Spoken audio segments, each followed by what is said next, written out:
Now, in local chicken farming, uh, we have some do's and we have some don'ts. Now, one thing is that when we are looking after these local chicken, very many people believe that we shouldn't, we are not supposed to immunize them.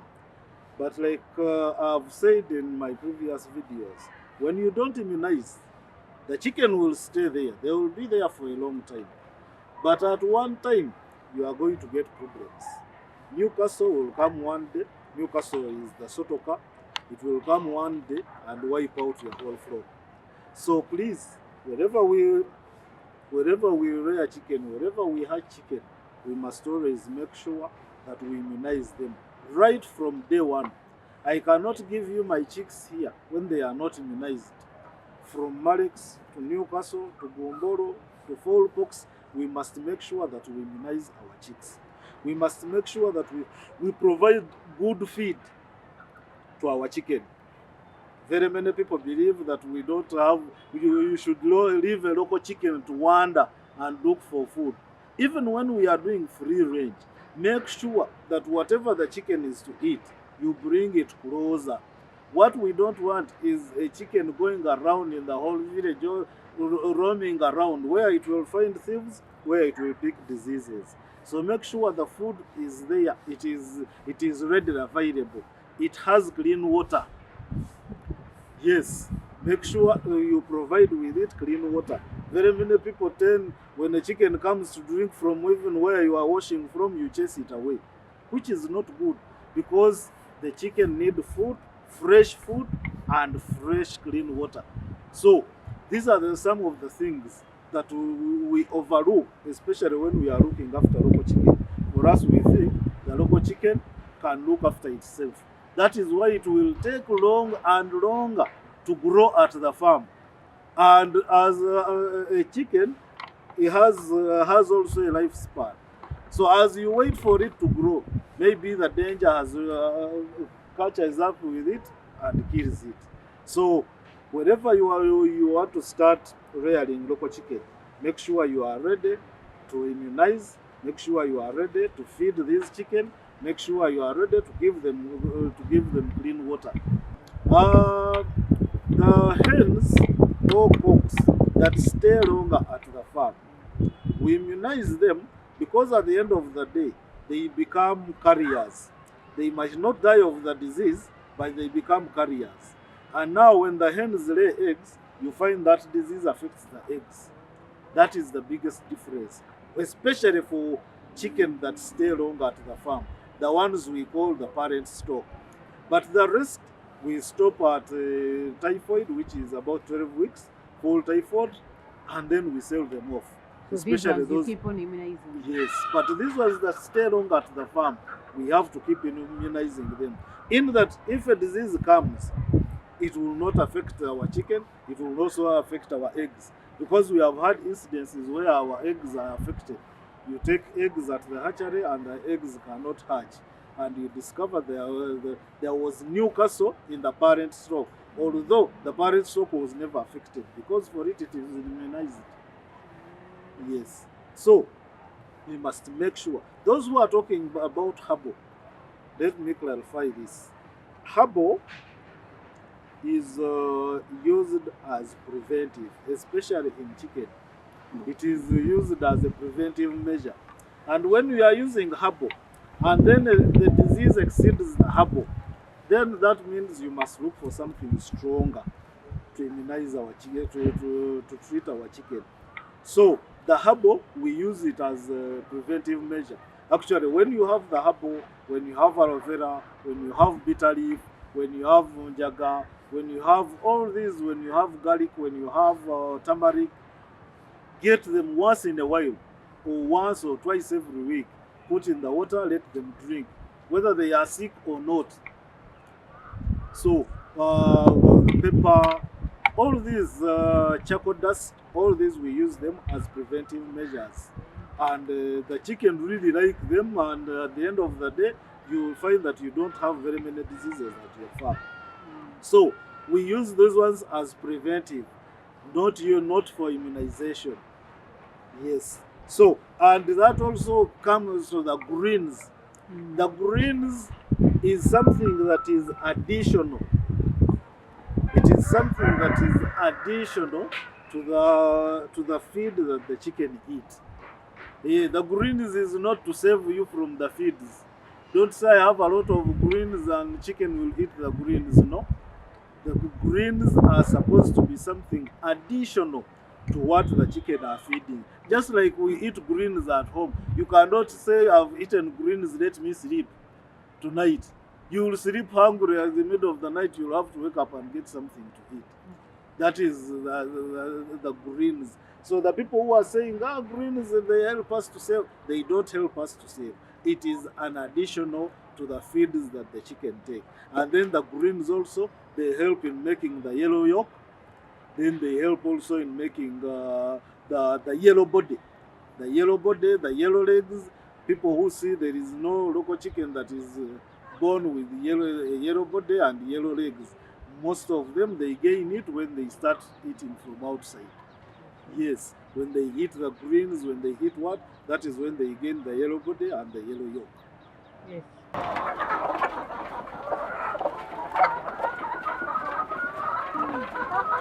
Now the market, like I've always said, first of all, the market depends on the farmer. I have told you, you cannot be a farmer and not a marketeer. Those two go hand in hand. And then when you are looking for market, what are you selling? Because what I know is among the percentage, for example, we are almost 50 million people in Uganda.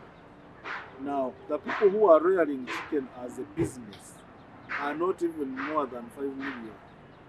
I don't think people who rear chicken as a business are not more than, if we had 5 million people rearing chicken as a business, then we would have a flooded market of chicken. Now, where I want to tell you is, when you go to the market, actual market, when you go to Chibuye, when you go to Karere, when you go to Owino, how many local chicken do you find there? That is the first question. Now, for us, we might be focusing on some other things. And I've always told the people, please try and focus on providing the market, the biggest market, because the biggest market is the consumption. That is the biggest market. So, if you are trying to focus on the farmers, then you have limited yourself. The biggest market is for the consumers. And then, like I've said, we are the ones that fail our market. Why? Because we don't keep records. And when people come to our farms to buy chicken, for example, you find the chicken is very expensive.